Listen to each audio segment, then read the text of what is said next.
प्रिय दर्शकों नमस्कार। आज दो ग्रहों की युति के श्रृंखला में इस सीरीज में मैं आज चर्चा करने वाला हूं सूर्य और दैत्य गुरु जो शुक्र हैं, इन दोनों ग्रहों की जब युति आपकी जन्म कुंडली में जब होगा तो आपके जीवन में क्या इसका प्रभाव पड़ेगा। और ये महत्वपूर्ण इसलिए हो जाता है क्योंकि सूर्य जहाँ पर आत्मविश्वास और आत्मक कारक ग्रह हैं, वहीं पर शुक्र लग्जरी लाइफ, भोग विलासिता और पुरुष को स्त्री सुख प्रदान करने वाले और स्त्री को उसका अपना अधिकार प्रदान करने वाले ग्रह शुक्र, दोनों की भूमिका दोनों ही दृष्टिकोण से अत्यंत महत्वपूर्ण है। सूर्य जहाँ व्यक्ति को गौरव, प्रतिष्ठा, मान सम्मान, राज सम्मान या राज जो है अधिकारों का प्राप्ति कराते हैं या उस व्यक्ति के प्रतिष्ठा को विस्तार देते हैं, उसके व्यापार को विस्तार देते हैं, उसके नौकरी क्षेत्र में उसको एक रुतबा और दौलत दोनों देते हैं, वहीं पर शुक्र जो है वह व्यक्ति उसका भोग कर पाएगा कि नहीं कर पाएगा। यदि भोग करता है वह व्यक्ति तो इसका सीधा मतलब यह है कि शुक्र उसके जो है पक्ष में है। कई बार ऐसा आपने देखा होगा कि बड़े बड़े जो धनाढ्य है, धनपति हैं, धन तो कमाते हैं किंतु भोग वो नहीं कर पाते क्योंकि शुक्र उनका कमजोर होता है या कहीं न कहीं शुक्र उनका पीड़ित होता है। काल पुरुष की कुंडली में देखा जाए तो वास्तविक में सुख का चौथा जो भाव, सुख भाव जो है चौथे से चौथा, उस भाव के यह अति विशिष्ट कारक ग्रह शुक्र है। यानी कि एक सुख आपके व्यक्तित्व से और आपके मातृ जो कुल है उससे रिलेटेड है, और दूसरा द्वितीय कुल, पुरुष की कुंडली है तो द्वितीय कुल अर्थात पत्नी से संबंधित, यानी कि वह दूसरे कुल से आई रहती हैं, तो उसका सुख आपके जीवन में है या नहीं है। यदि स्त्री की कुंडली है तो यह शुक्र जो है उस स्त्री का जो अधिकार होता है, जो पत्नित्व होता है, वह उसको मिल पाएगा कि नहीं मिल पाएगा। कई बार ऐसा होता है कि विवाह तो होता है किंतु विवाह के पश्चात जो एक पति के बाद पत्नी को अधिकार मिलना चाहिए परिवार में, या परिवार में जो मान सम्मान प्रतिष्ठा मिलना चाहिए, वह जो है कई ऐसा संदर्भ आया कुंडलियों का मैंने देखा कि सब कुछ तो है लेकिन उसको पत्नित्व तो भी प्राप्त हो गया किंतु पत्नी का जो अधिकार होता है प्रॉपर्टी में, संपत्ति में,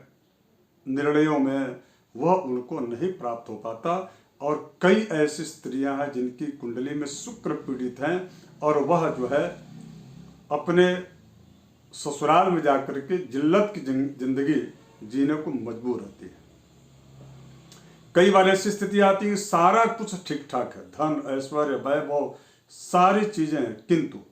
पति पत्नी दोनों कुछ दिनों के पश्चात उनका बिलगाव हो जाता है, बिखराव करके, और आपस में जो है इतनी मानसिक तनाव और मनमुटाव रहता है जिसकी वजह से पूरा जीवन जो है, यानी कि जब तक मातृ की छाया उस व्यक्ति के ऊपर होती है तब तक तो चतुर्थ भाव तक उसको सुख अच्छा मिला, लेकिन सुख से सुख भाव, सप्तम भाव जहाँ के शुक्र अति विशिष्ट कारक ग्रह हैं, वहाँ उसके बाद की जो सुख की जो शुरुआत होती है, उसके बाद जो सुख की प्राप्ति होती है, वह सुख केवल मात्र जो है पति पत्नी के दाम्पत्य, यदि जीवन समृद्धमय है,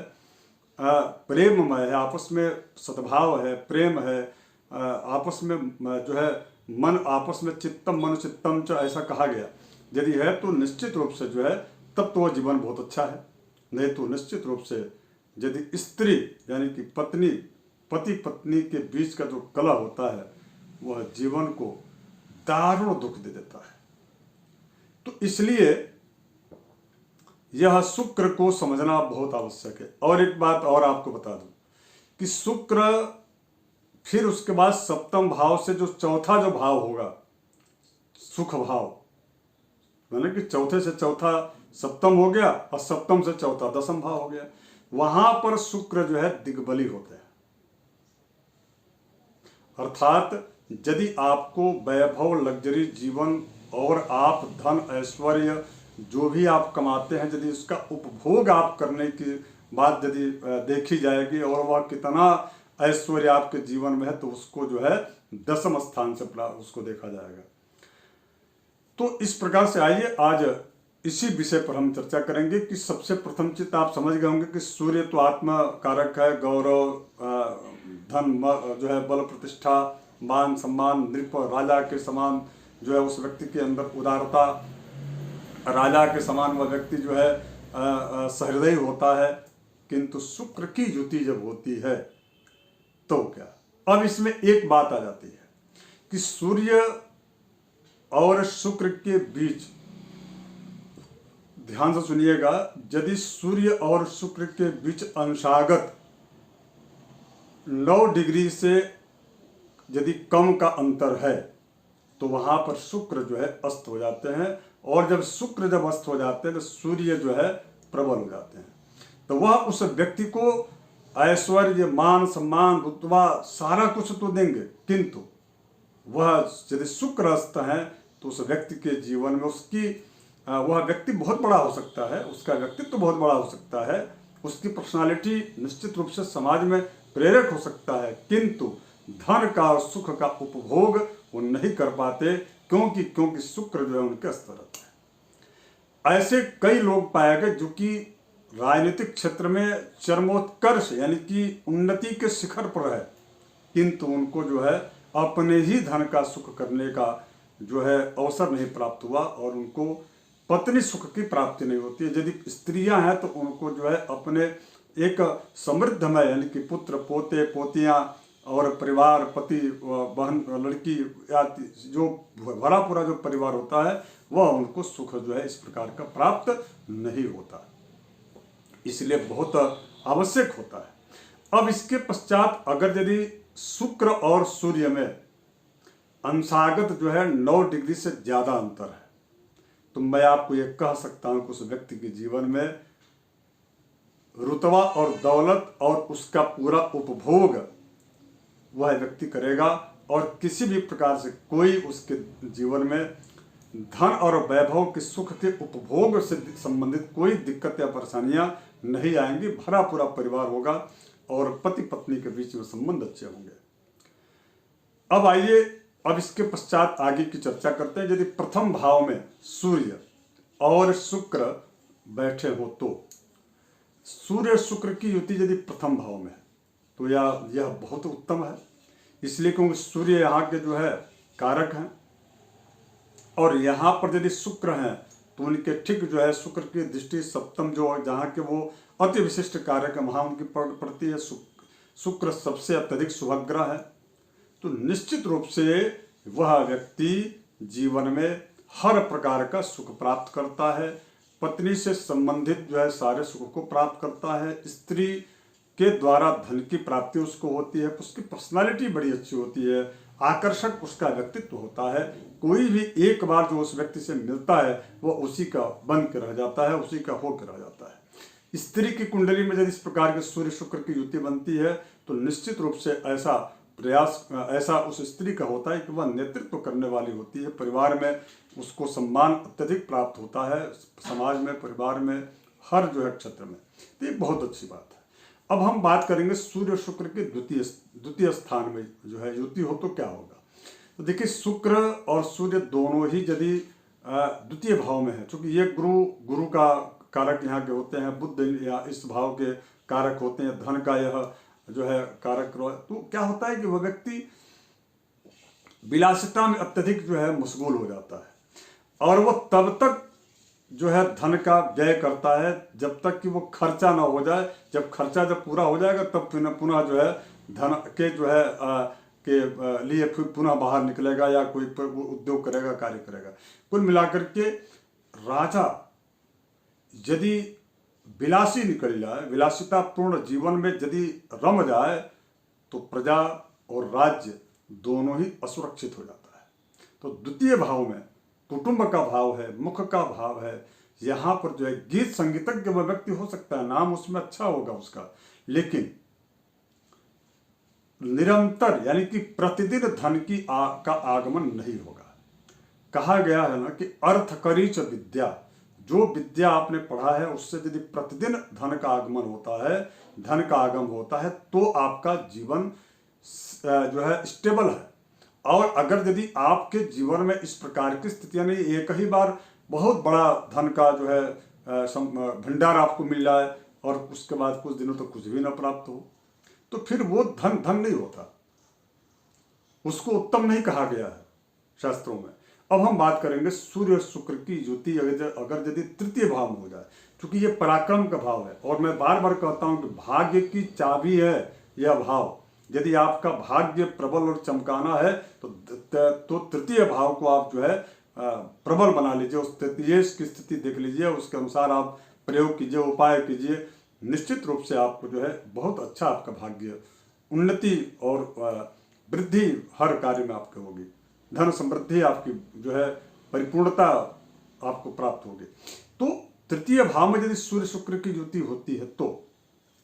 यहाँ पर यह पराक्रम का भाव है। यदि राजा जहाँ पर उसको पराक्रम दिखाना चाहिए था, क्योंकि सूर्य यहाँ जो है कि जो परम स्नेही जो उनके सेनापति मंगल हैं उनका यह कारकत्व वाला भाव होता है। यहाँ पर सूर्यवीरता दिखाने की आवश्यकता होती है, यहाँ पर जो है पराक्रम उद्योग करने की आवश्यकता होती है। यहाँ पर आप केवल लग्जरी जीवन में आप पड़े रहेंगे तो निश्चित रूप से आपका भाग्य जो है प्रभावित होगा। आपकी जितनी उन्नति होनी चाहिए, जितना विकास आपका होना चाहिए, वह रुक जाएगा। तो सूर्य शुक्र की युति अगर यदि तृतीय भाव में है तो मैं आपसे बार बार कह रहा हूँ कि आप एक प्रारूप तैयार करके, एक रूपरेखा तैयार करके प्रतिदिन आप जो है कार्य उद्योग अवश्य कीजिए, तब जाकर के आपको सूर्य शुक्र की युति का पूरा आपको लाभ जो है प्राप्त होगा। अब सूर्य शुक्र की युति यदि चतुर्थ भाव में हो तो शुक्र चूंकि चतुर्थ भाव के अति विशिष्ट कारक ग्रह माने गए, इसलिए क्योंकि यह वैभव का, सुख का, वाहन का, भवन का, भूमि का कारक ग्रह होता है, मित्र और माता का कारक संबंधों में देखा जाए कारक ग्रह भाव होता है। तो निश्चित रूप से शुक्र आपको ये सारी चीजें प्राप्त जो है कराएंगे, क्योंकि सूर्य की युति है। सूर्य आत्मविश्वास के साथ वह व्यक्ति जो है कार्य प्रारंभ करता है और उसमें उसको सफलता मिलती है। समाज में प्रतिष्ठा और पद और गौरव और आत्मविश्वास के साथ यदि वह करता है तो सब कुछ मिलने के साथ साथ में उस व्यक्ति को परिवार भी अच्छा भरा पूरा मिलता है, मातृ सुख मिलता है, मित्रों का सहयोग प्राप्त होता है और वह व्यक्ति धनवान भी होता है, ऐश्वर्यवान होता है। यहाँ पर बहुत अच्छी स्थिति बनती है सूर्य बुद्धि की युति की चतुर्थ भाव में, यानी कि वह व्यक्ति अपने जीवन का हर सुख प्राप्त करता है और जब तक आजीवन उसको यह सुख प्राप्त होता है। अब हम बात करेंगे यदि यही सूर्य बुध की युति अगर यदि माफ कीजिएगा सूर्य और शुक्र की यदि युति पंचम भाव में है, ये ज्ञान का भाव होता है, विद्या का भाव होता है। यदि पंचम भाव में तो क्या, पंचम भाव में यह यदि सूर्य और शुक्र की युति है तो व्यक्ति अपने ज्ञान के बल पर, अपनी बुद्धिमत्ता के बल पर, अपने विवेकवान और विवेकशीलता के बल पर वह व्यक्ति सभी प्रकार की उपलब्धियां प्राप्त करते हुए एक प्रबल उच्च अधिकारी अथवा यदि व्यापार की ओर वह व्यक्ति जाता है तो वह कुशल व्यापारी होता है और कई लाखों लोगों को वह रोजगार प्रदान करने वाला होता है। यानी कि पंचम भाव में भी सूर्य और शुक्र की युति अत्यंत शुभप्रद और लाभप्रद है। अब बात करेंगे छठे स्थान में यदि सूर्य शुक्र की युति है तो सूर्य और शुक्र, सूर्य चूंकि क्रूर ग्रह में आते हैं, छठे स्थान में जाएंगे तो वह शत्रु बनाएंगे, शत्रुओं का शमन करना होता है, उनको उदारता होती है, उसका दुरुपयोग जो है उनके अपने स्वजन उठाते हैं, यानी कि वह किसी को धन दे देंगे वापस मिलेगा नहीं। और शुक्र जो है वहां पर यदि दोनों की युति रहती है तो शुक्र वहां भावुक होकर के और अपनों के बीच में सरेंडर कर देते हैं, जिसकी वजह से धन का, मान सम्मान, प्रतिष्ठा, इन सारी चीजें प्रभावित हो जाती हैं। तो कुल मिलाकर छठे स्थान में वह व्यक्ति रोग, रिपु और ऋण, इन तीनों प्रकार की जो है झंझावातों से वह व्यक्ति दो चार होता है। बड़ी यह अच्छी बात नहीं होती यहाँ पर। अब हम बात करें सप्तम स्थान में। सप्तम स्थान का सूर्य और बुध की युति ठीक वैसे ही लाभप्रद होती है जिस प्रकार से जो है लग्न का हमने बताया था आपको, यानी कि प्रथम भाव का। इसमें एक डिफरेंट है कि उस व्यक्ति के विवाह के बाद ही उसका भाग्योदय पूर्ण होता है और स्त्री के द्वारा उसको धन की प्राप्ति होती है, स्त्री सुख की प्राप्ति। यदि स्त्री की कुंडली है तो उस स्त्री को जो है एक अच्छा परिवार मिलता है, संभ्रांत परिवार में उसका विवाह होता है और वह जाकर के वहाँ के नेतृत्व करते, भले वह छोटी हो तो क्या है, लेकिन वह जाकर के उस परिवार के नेतृत्व करने वाले तो उसको उस महिला का बड़ा सम्मान होता है। तो ये बहुत अच्छी बात है। गीत, संगीत, वाद्य, अभिनेता, अभिनय, कला इत्यादि चीज़ों से परिपूर्ण होती है। बात करें यदि अष्टम स्थान में सूर्य और शुक्र की यदि होती है तो यहाँ पर वह व्यक्ति ज्ञान ही उसका ज़्यादा नुकसान करता है, यानी कि वह व्यक्ति राजनीतिक क्षेत्र में कभी सफल नहीं हो पाता, स्पष्ट वक्ता होता है और उसके साथ साथ में उसके जो है बल का, शौर्य का, उसके बुद्धि, विवेक और उसके धन और ऐश्वर्य का लाभ कोई दूसरा उठाता है। तो यहाँ पर अष्टम स्थान में सूर्य और शुक्र की युति बहुत अच्छा रिजल्ट देने वाला मैं नहीं मानता। अब बात करूंगा, सूर्य चूंकि कारक ग्रह होते हैं वहाँ के 9 भाव के भाग्य स्थान में, और वहाँ पर यदि शुक्र की युति है तो वह क्या क्या स्थिति बनता है। वहाँ पर देखिए, मैं आपसे यही कहूँगा कि वह व्यक्ति अपने जो भी धन कमाता है उस धन का प्रदर्शन बखूबी करता है। यानी कि एक कहा गया है ना कि चूड़ी तो बहुत लोग पहनते हैं लेकिन खनखनाते कोई हैं, तो खनखनाना सबको नहीं आता, कुल मिलाकर के करते कम है लेकिन उसका विस्तार और प्रचार प्रसार वो ज़्यादा करते हैं और उसकी वजह से उनका जो सामाजिक जो स्तर होता है वो बहुत ही दूर से बड़ा ही आकर्षक होता है। और वास्तविक में जितना इनके पास नहीं रहता उससे ज़्यादा लोग उस आकलन करते हैं देख करके कि इस व्यक्ति के पास बहुत ऐश्वर्य, बहुत धन और संपत्ति, प्रॉपर्टी है। तो इस प्रकार की स्थितियाँ सूर्य शुक्र की युति यदि नवम में है तो वैसा बनता है। अब दसम स्थान में हमने आपको पहले ही कहा था, यहाँ पर जो है सूर्य दिग्बली होते हैं और शुक्र जो है यहाँ पर बहुत अच्छा रिजल्ट देते हैं। सूर्य और शुक्र की युति, अच्छे कुशल व्यापारी, उच्च अधिकारी, नौकरी के क्षेत्र में, प्रतियोगी परीक्षाओं में कई बार यह व्यक्ति जो है सफल होता है। अब इसके साथ साथ में ऐश्वर्य, पुत्र सारा कुछ इनको प्राप्त होता है और अपने धन का उपभोग करने का पूरा इनको जो है अवसर प्राप्त होता है। केवल मात्र यहाँ पर एक में माइनस, चूंकि चतुर्थ भाव को देख रहे हैं इसलिए मातृकुल से इनको कोई, जैसे मान लीजिए कि जो है डायबिटीज हो गया या कुछ प्रकार की बीमारियां हो गई, तो इस प्रकार की स्थितियां इनको प्राप्त होती है। बात करूं 11वें भाव में तो यहाँ पर देखिए सूर्य अति विशिष्ट कारक ग्रह माने गए, बाकी 11 भाव में कोई भी शुभ ग्रह बहुत ज़्यादा अच्छा रिजल्ट नहीं देता, लेकिन सूर्य और शुक्र यहाँ पर यदि एक साथ होते हैं तो निश्चित रूप से वह व्यक्ति आय का माध्यम, आय का जरिया उसके पास एक नहीं बल्कि अनेकों होता है और इससे उसका जीवन जो है बखूबी बहुत अच्छा वो जो है निर्वाह कर लेते हैं। बात करूँ यदि 12वें भाव में सूर्य शुक्र की युति, सूर्य चूंकि यहाँ पर पराक्रम और शौर्य दिखाने का तो यह जगह है नहीं, यह 12वां जो भाव होता है आप सबको ज्ञात है कि यह जो है व्यय भाव है और व्यय भाव में आप अत्यधिक व्यय करेंगे तो भी नुकसानदायक है। शुक्र है तो इसका मतलब यह है कि प्रेम का व्यय मतलब जीवन में कई प्रकार की जो है स्त्रियां या स्त्रियों के प्रति आकर्षण होना या बार बार प्रेम विवाह इत्यादि चीज़ों की स्थितियां बनना और उसमें असफलता प्राप्त होना जिससे मानसिक क्लेश होना, चारित्रिक रूप से भी उस व्यक्ति के ऊपर कई बार कलंक के छींटे लगते हैं। इसलिए मैं बार बार कहता हूँ यदि सूर्य और शुक्र की युति 12वें भाव में है तो थोड़ी सी सावधानी बरती है। आशा करता हूँ आप सभी को यह कार्यक्रम बहुत अच्छा लगा होगा और नए दर्शक हैं तो आप सब्सक्राइब जरूर कर लीजिएगा। इस प्रकार के और भी सूर्य और शनि की युति के बारे में मैं अगली कार्यक्रम में चर्चा करने वाला हूं और आप किस शहर से हैं आप यह कमेंट करके जरूर बताइएगा